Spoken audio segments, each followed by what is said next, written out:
On agenda tonight, MHK's Claire Christian and Tim Glover talk about the worrying increase in gas prices, the need to press on with measures to better insulate homes, and that this House of Keys really will be better than the last. I also ask Claire Christian whether she seriously thought that Manx Gas would hand its profits over to gas customers. Infectious enthusiasm and plain speaking in a politics show. Who'd believe it?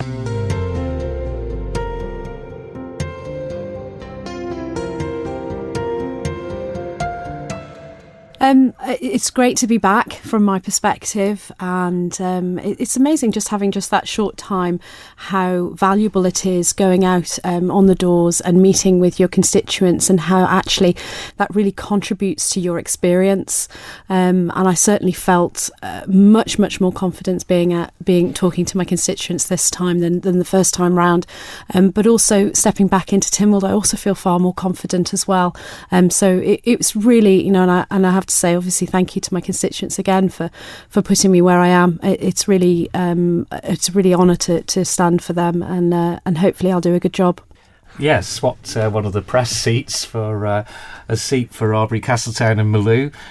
We did have, of course, the approval of the COVID-19 measures that have been brought in over the summer, so we did have experience of a mini Tynwald before, didn't we? But this was straight into it, and with a huge topic to deal with straight away, and talking to people who've been there longer than me, which is most, apart from the other 12 new ones that came in, said that was probably one of the toughest things to have thrown at a first Tynwald in a new 5-year administration that they can remember. And that's, of course, the Manx Gas issue, which, Claire, I mean, you were one of two that voted against the motion to accept the proposal made by the regulator. That's quite a bold thing to do. So prior to the vote for the price increase, I tried to adjourn the decision for a week, Phil. And the reasons behind that were mainly because I felt that in such a very short time, the administration had come together, the new administration, that is, and not all the facts were on the table. And I don't necessarily mean what the information that Cura was giving us. It was more what were the alternatives, what was plan B, what was plan C, what would happen if Manx Gas went into liquidation. These were answers, and this was information I wanted to see, and I wanted new members and existing members to have in front of them so that we could actually make that decision. And I had to stand by my feelings. So yes, you're right, when it did come to the actual vote, I voted against it because I didn't think it was right. I knew that my vote wouldn't obviously change what was going to happen. I could see that the majority was already voting for this, but I had to stand by my convictions and what I felt was right for our constituents and for the Isle of Man. It is quite tough, isn't it? I mean, Tim, obviously you're discovering that the pressures of covering a Tynwald sitting are quite different to the pressures of being in there and knowing that the weight of the Isle of Man lies on your shoulders. Absolutely, and I could tell that with the hours I was waking up in the run-in to Tynwald. It was similar to me commentating at the TT. There's worry and angst there and anxiety, and missed the alarm the day afterwards. So that showed you how much it was on your mind. But I very much supported the views that Claire was taking, apart from, I did say right at the start of my speech that I did feel that the only option, the only vote that we couldn't take was no.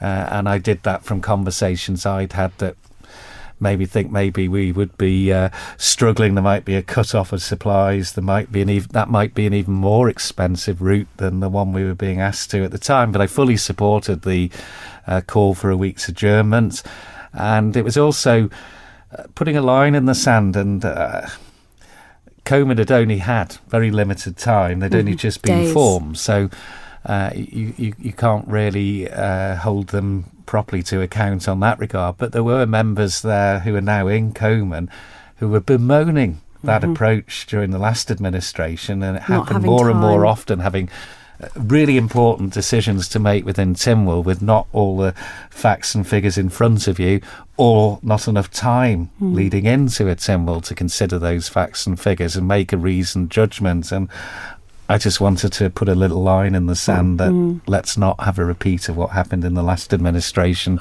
so early on. I think the thing that the main part that really, really concerns me is, you think back to November when we were voting for the voluntary deal, and again I voted against us going for a non-voluntary. So I wanted it to be regulated back in November, and had that happened, had actually Tynwald stood then up and actually had the courage then, we might not have been in this situation now, because the regulators are only 3/4 of the way through. So I feel like they backed us into a corner in November, and look what happened come January, February. We ended up having to impose regulations on them in any case. And what concerns me is they've done this to us now with not taking into consideration the facts are they should have hedged better. They only hedged 35%, and most of the gas companies are hedging up to 90%. And this is going to cost the taxpayer money. It's going to cost the government money. And as you can see, the amount that the Treasury Minister has said is £1 million that they're going to put into helping people through this. It'll be more than that. It'll end up being more than that. I mean, I'm getting calls from many, many people already, and it reminds me very much like when the first initial saviour package came out for COVID, and it didn't reach far enough and it didn't reach wide enough, and I lobbied then to help many people, constituents across the island, and businesses, and it's the same. I feel like it's going to be the same situation. I've had businesses contact me. It's nurseries, you're looking at doctor surgeries, you're looking at daycare surgeries. There's all of these places. It's not just the individual person, and that will have a knock-on effect in the services that we're going to be paying for too. Because that increase is something, I think it was your colleague Jason Moorhouse for Aubrey Castleton and Malou, Tim, suggested it's something in the region of £10 million, the cost of the increase. Government's putting forward £1 million at the moment. It's wider, actually, even than Claire's saying there, because charities is another area. A lot of them are struggling at the moment because they've come through COVID, where their fundraising hasn't been anywhere near the levels it's been in the past. So they're struggling financially. A lot of them are running shops to bring in money. A lot of those shops, guess what, powered by gas. Absolutely. So it's a really wide number of areas in the economy that are going to be hit by this. And from your, the people listening at home, Tim, they've heard you say that the one thing you couldn't do was vote no. So effectively, you voted yes. So whilst they're hearing you talking very sympathetically about the impact this is going to have, you did actually vote in favour of this. Yes, I wasn't prepared to go into the dark the other way, where we didn't know what plan B, C and D was. But having talked to the regulator, having talked to other politicians, it was quite likely that it would have cost the gas consumers and customers of Manx Gas even more if we'd made a leap. Let's give the regulators some praise here, because Manx Gas were asking for a lot more than they've got, and the regulator is basically making them just stand still, really. They're not going to make very much profit, if any, on this. It's at cost. And the regulator has been tough with Manx Gas and has stood firm at their first big test. So I know it's enormous money, but we could have been a lot worse off if it hadn't been for the regulator being strong.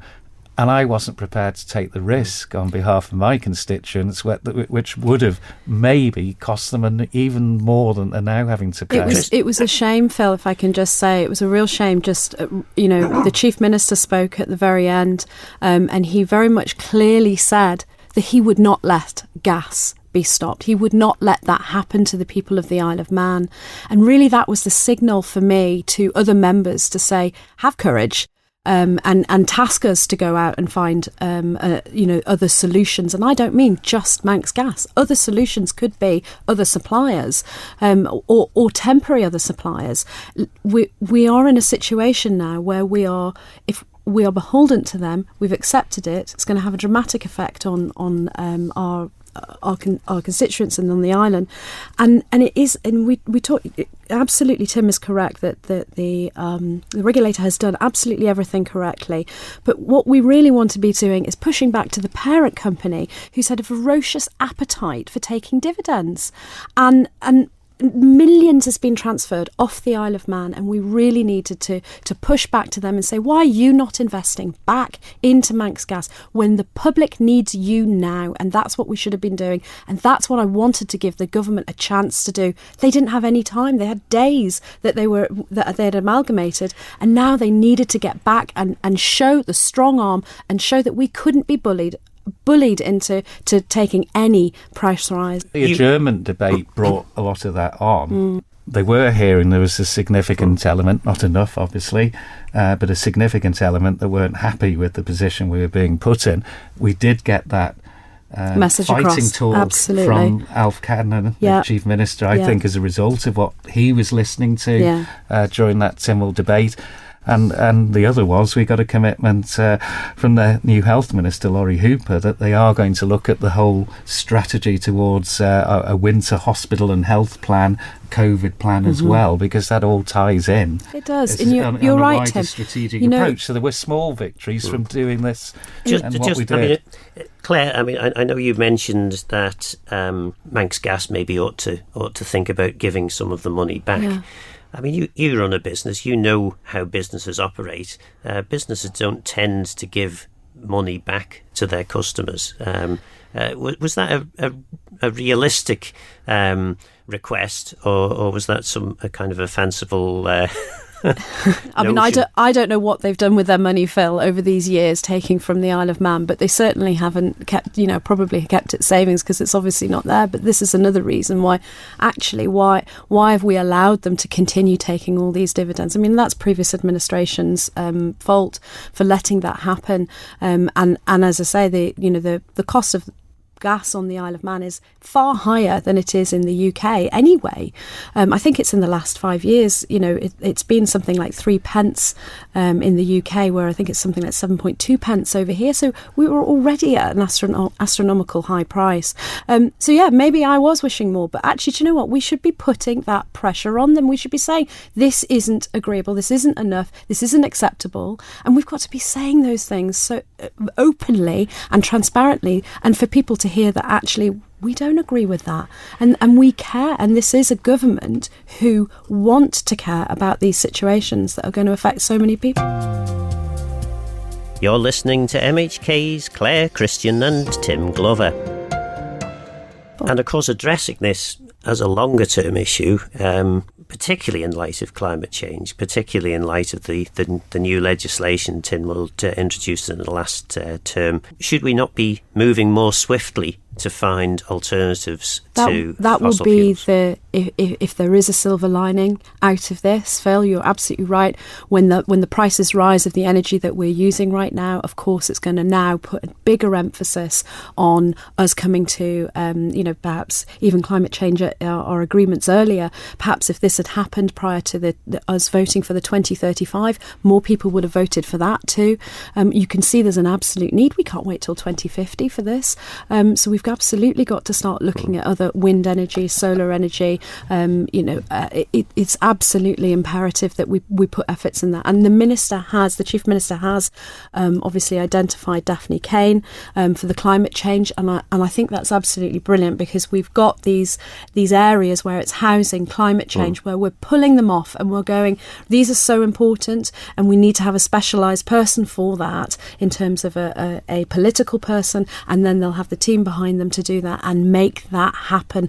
And so hopefully I see this strategy working, but we'll see, Phil, if that does work. But we're all behind it, and that's something that's really important. We'll all support Daphne, we'll all support Chris Thomas to get these things done in this government, and quickly. There's some really good points made during the debate by Rob Mercer, MLC, and June Watterson, the Speaker, about the housing situation, and that they felt that this was an opportunity for us to move away from fossil fuels and any new builds in the future really shouldn't be automatically just going to gas and putting a gas boiler in because it's the cheapest option. Absolutely.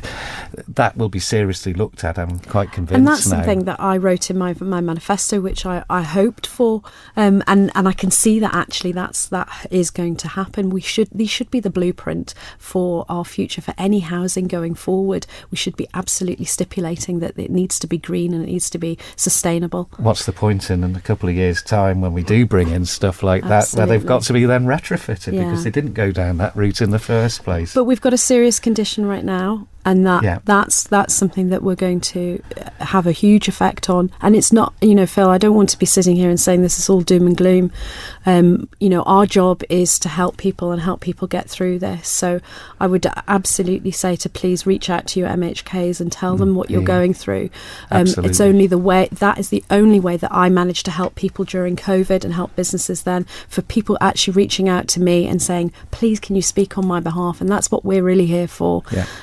And I would say, just to give you an example, a lovely elderly couple contacted me, not in my constituency, but they gave me this story of how last winter or the winters prior, they've lived from huddling around an electric heater in one room and going to their bed with an electric blanket on because they struggled paying their heating bill, their gas bill then, and they're absolutely living in fear. And so you think, well, surely this money will help support them, but they have a very, very small pension on top of their state pension, which means they don't qualify for the winter fuel, and that small pension that they're getting is paying for petrol, it's paying for little things here, extra little parts that just doesn't, and they're not taking from the state because they've got that, and that's what we want people to have. But the problem is we're not going to reach those people now with this support, and that's where we're going to see the real problems happening, because this is going to have a huge knock-on effect. I mean, I've just come from Snaefell Surgery, where I've met with the partners there, and we're talking about this, that what we're going to see is respiratory problems, strokes, heart attacks, because they're living in a cold house, and this is going to have a knock-on effect on our secondary care, and then on top of that with the primary care too. And that's why that health policy is so important as well. Absolutely.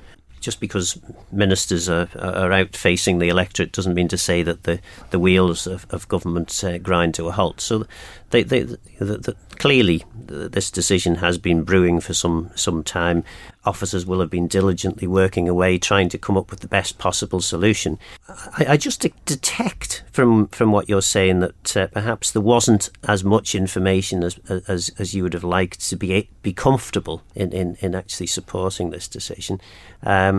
Hence the request for the delay.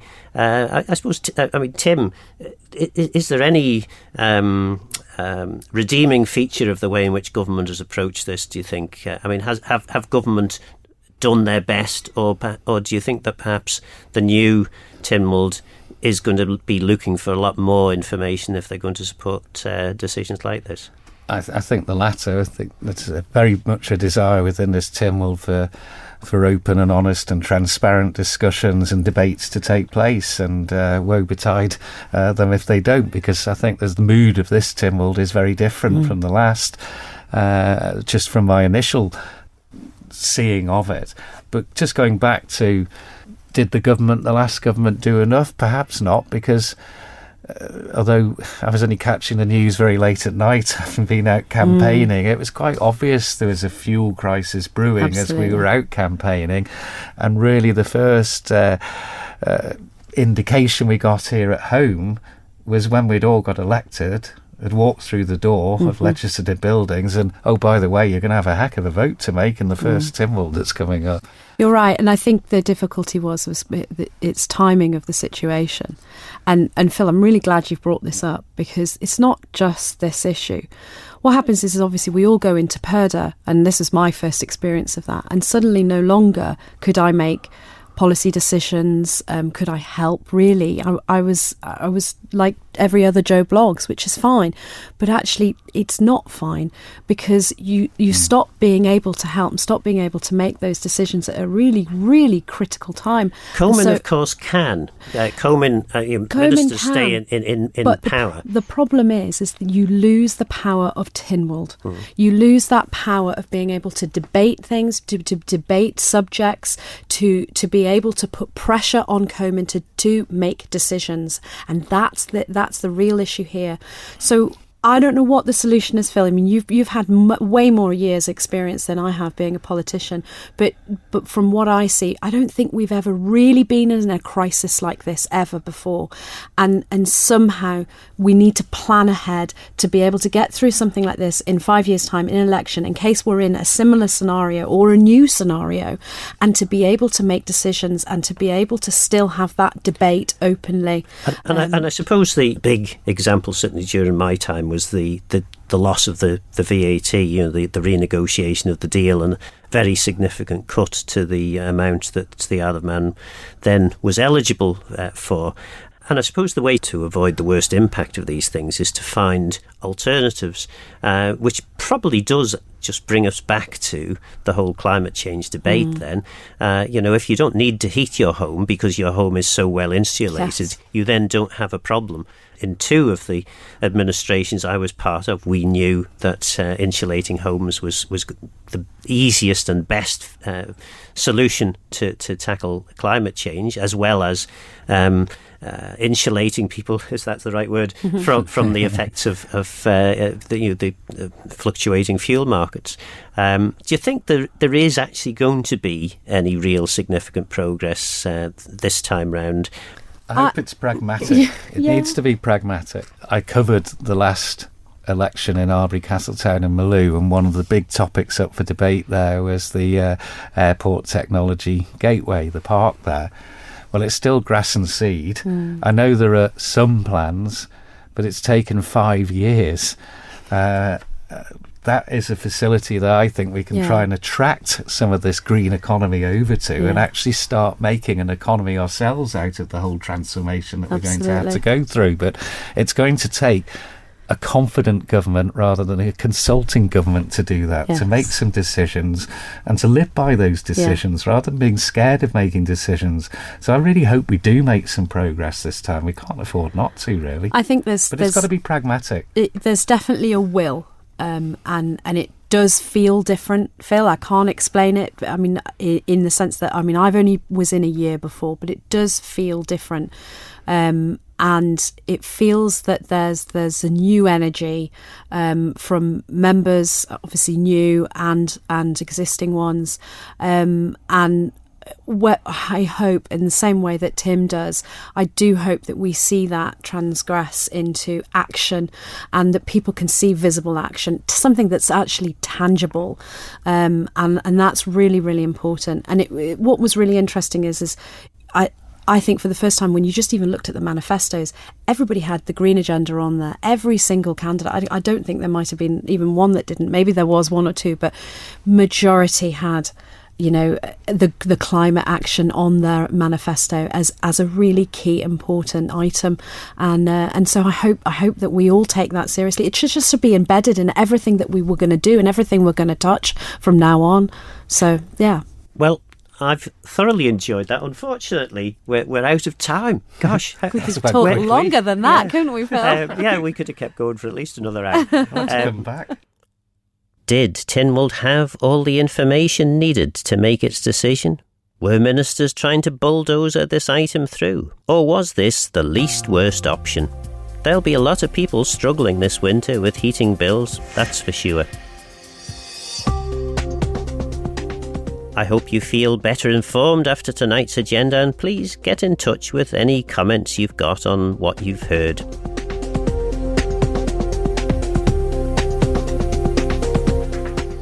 I promised you a minister last week, but he's playing hard to get.